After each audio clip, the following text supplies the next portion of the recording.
साधना का। नींद पर काबू पाओ, निद्रा के अधीन मत हो। ये बहुत बड़ी शत्रु है, ये भजन का नाश करने वाली है। इसको मत ये सोचो कि अभी तो नई अवस्था है, नहीं, इसी अवस्था में इसको काबू पालो, नहीं तो कुछ नहीं होता। जहां देखो, हम देखा है वयोवृद्ध जनों को, जिनको कहा जाता है कि अब भजन की अवस्था है, वहां देखा है बैठे बैठे बात करते करते जब देखो तब ऐसे मुंह बगाड़ दिए, लाल टपक रही, जब देखो, देखा हमने। क्योंकि हृदय मलिन है तो तमोगुण का ही राज्य रहेगा, सतोगुण थोड़ी आ जाएगा। यौवन अवस्था में निद्रा को शासन में ले ले, ए विजयी, यह अभ्यास विजयी कर देता है। निद्रा, तंद्रा, ना नींद है ना जागृत अवस्था है, बेशुद्ध अवस्था सी रहती है। आलस्य, किसी भी सत्कार्य के लिए अंदर उत्साह न रहना, विक्षेप, बार बार भोगों का आकर्षण होना, संशय, ये बातें बिल्कुल साधक के जीवन में नहीं होनी।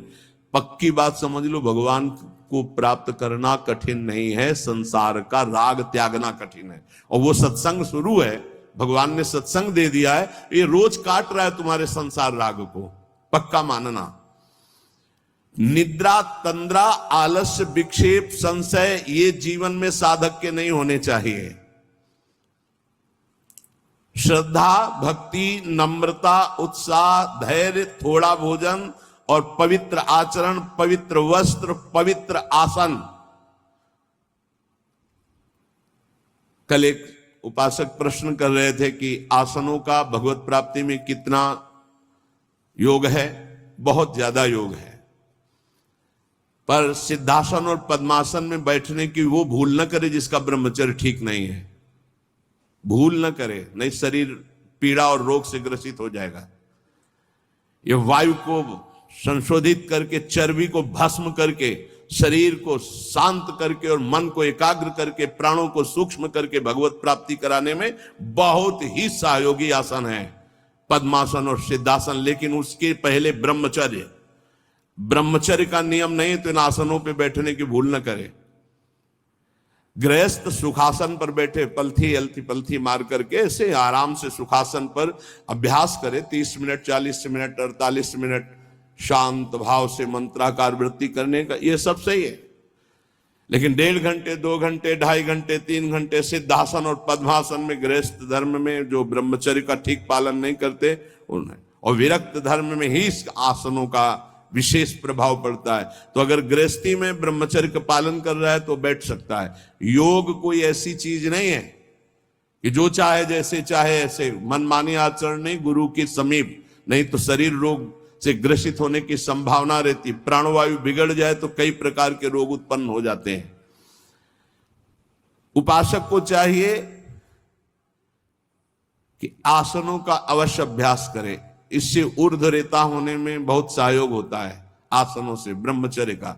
जैसे आप शांत ऐसे बैठे हैं पद्मासन या सिद्धासन से, अब आपके अंदर वायु बिगड़ेगी, भीषण दर्द शुरू होगा, जांघों में दर्द शुरू होगा, शरीर में विशेष हरकत पैदा होगी, विशेष बिजली दौड़ेगी, एक शक्ति, शांत एकदम, मंत्र में पूरी वृत्ति।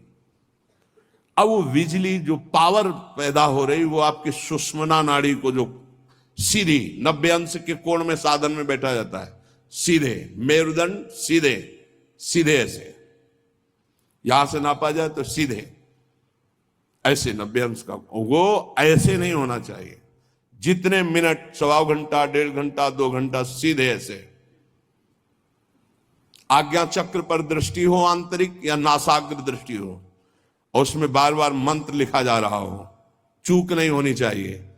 मंत्र की चूक नहीं, बहुत जल्दी लाभ प्राप्त होता है, पर इसके लिए पूर्ण ब्रह्मचर्य की आवश्यकता है। जरा भी चूक नहीं, जैसा कह रहे हैं वैसा।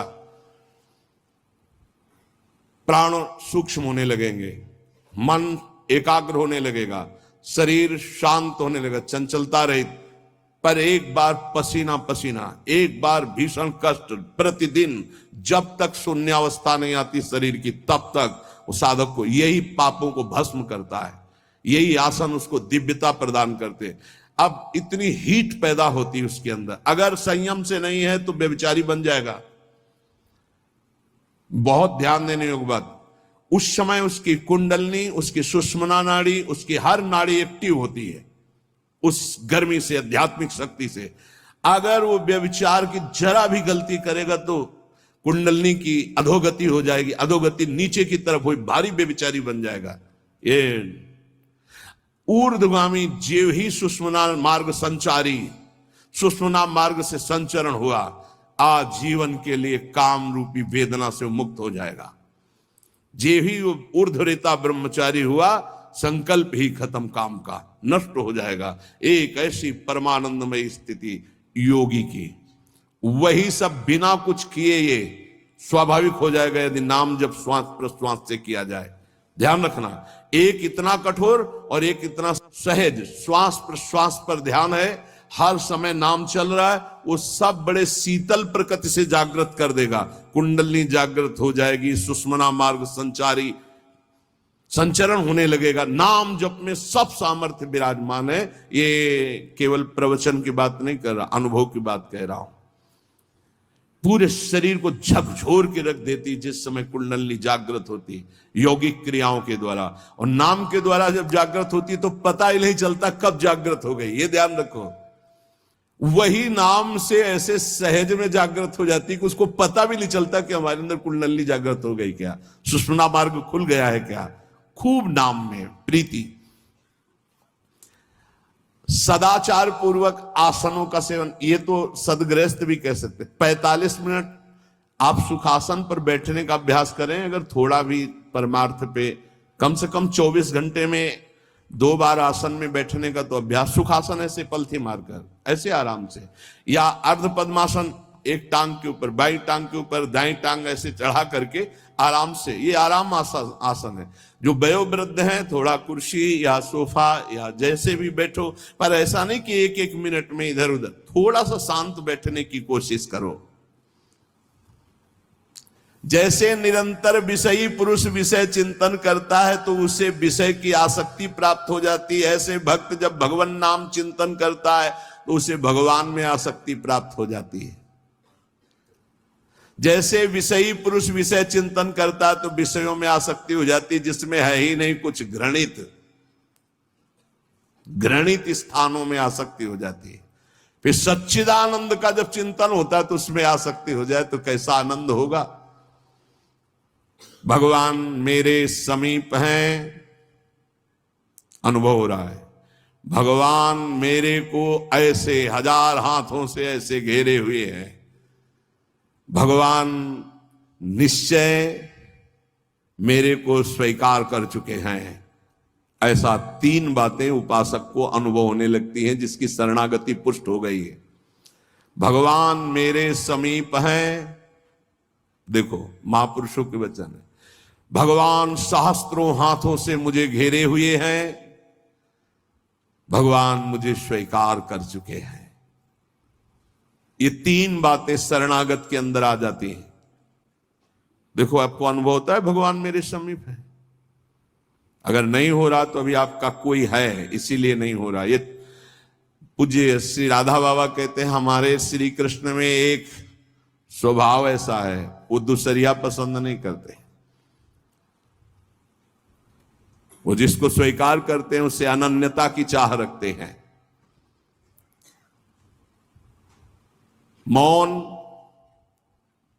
अन्य चेष्टाहीन, शरीर मन वाणी केवल आराध्य देव में, तो अनुभव होने लगेगा कैसे प्रभु हमारे समीप रहते हैं। ये कितने बड़े महापुरुषों की खुली हुई बात है। भगवान मेरे समीप हैं, भगवान मुझे शास्त्रों भुजाओं से ढके हुए हैं, मेरी रक्षा कर रहे हैं, भगवान मुझे स्वीकार कर चुके हैं। ऐसा शरणागत को अनुभव होता है। आपको यदि अनुभव नहीं हो रहा तो मौन, सारी चेष्टाएं भगवान के लिए, शरीर मन और वाणी प्रभु के चरणों में समर्पित, तो आपको अनुभव होगा प्रभु मेरे समीप है। अनुभव होता है हर उपासक को। जीवित कैसे रहे, जो भोगों से जीवित है उनकी बात अलग, जो प्रभु से जीवित है उनकी बात। कोई सोच सकता है ये तो विरक्त कर सकता है, गृहस्थ कैसे कर सकता है? तो बोले गृहस्थ संबंधी जितने कार्य वो सब प्रभु को अर्पित करो, नियम से भजन का समय रखो। इतने समय ठाकुर सेवा, इतने समय पाठ, इतने समय भजन, इतने समय ड्यूटी, इतने समय अपने कार्य, समय से सब कार्य, सांसारिक कार्यों को भी समय से करो और भगवत अर्पित करो। जब तक दूसरों से क्रोध करते हो, द्वेष करते हो, कपट रखते हो, स्वार्थ भरा व्यवहार करते हो, अभिमान भरी वाणी बोलते हो और लोक में दूसरों की निंदा करते हो, तब तक हृदय में विद्यमान भगवान होने पर भी तुम ये अनुभव नहीं कर सकते कि वो मेरे समीप हैं। बहुत अमृत में वचन है, पता नहीं आपको कैसे लग रहे हो, बिल्कुल अंदर का ऑपरेशन है। जब तक दूसरों से क्रोध करते हो, द्वेष करते हो, कपट भरा व्यवहार करते हो, स्वार्थ रखते हो, अभिमान भरी बात बोलते हो, दूसरों की निंदा करते हो, तो हृदय में विद्यमान रहने पर भी भगवान का अनुभव नहीं कर सकते कि वो मेरे समीप हैं। ब्रह्मचर्य में जीवन परम पुरुषार्थ में जीवन होता है। ब्रह्मचर्य ही ब्रह्म की प्राप्ति का मुख्य हेतु होता है। ये मुख्य हेतु होता है। मान लो जिसके त्यागने में इतना सुख हो, उसको रोकने में कितना सुख होगा। मान लो ये डॉक्टरों की ये बात हमारी समझ में नहीं आती जो ये कहते हैं कि ऐसा करना ठीक है। हमको उन लोगों की बात समझ में नहीं आती जो कहते हैं सर्वनाश का खेल खेलो और तुम स्वस्थ रहोगे। भगवान ऐसों की बुद्धि को बचाएं जो प्रमाण देना चाहिए कि हमारी नई पीढ़ी, हमारी नई समाज कैसे संयम में रहकर ऊपर उठती है। कोई भी घड़े में छेद कर दो भर जाए, ऐसा कैसे हो सकता है? चलनी में गैयादू है, दोष दैव को दे, हरिगुरु कहो न माने। कैसा कलयुग बढ़ गया है कि प्रमाण दिया जाता है सीरियल नौटंकी नाटकों से और डॉक्टरों से। कैसी बुद्धि भ्रष्ट हो गई है उपदेश देने वालों की। धर्म शास्त्रों की अवहेलना करके ऐसे उपदेश देने वालों को नरक की गति प्राप्त होगी, कोई भी हो।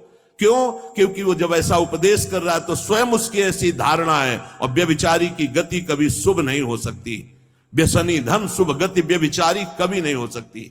शास्त्र मर्यादा का नाश करने वाले ऐसे लोग प्रमाण देते हैं नाटकों, नौटंकी और फिल्मों का कि ऐसा करना उस फिल्म में कहा गया, ऐसा करना उस डॉक्टर क्या है?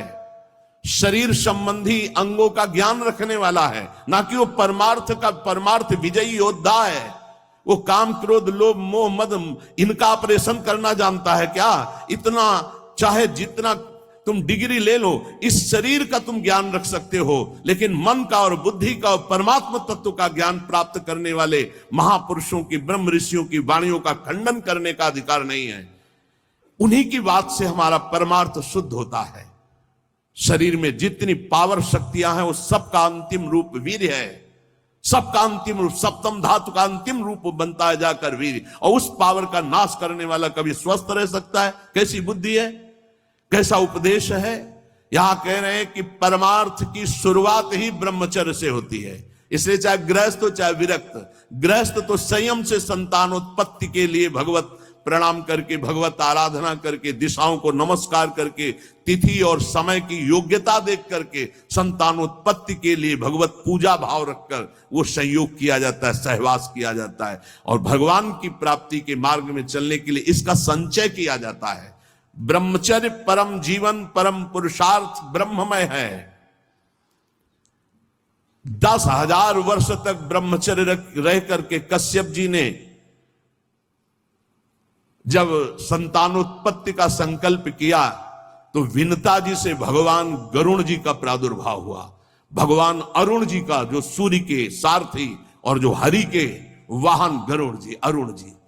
फिर 1000 वर्ष तक रहकर तो भगवान वासुकी, भगवान शेष, अनंत फणधारी, इनका जब जब वो सहवास करते तो हजारों वर्ष ब्रह्मचर्य रह के तो बलिष्ठ देवता, बलिष्ठ दैत्य सब उन्हीं से प्रकाशित हुए, कश्यप जी से।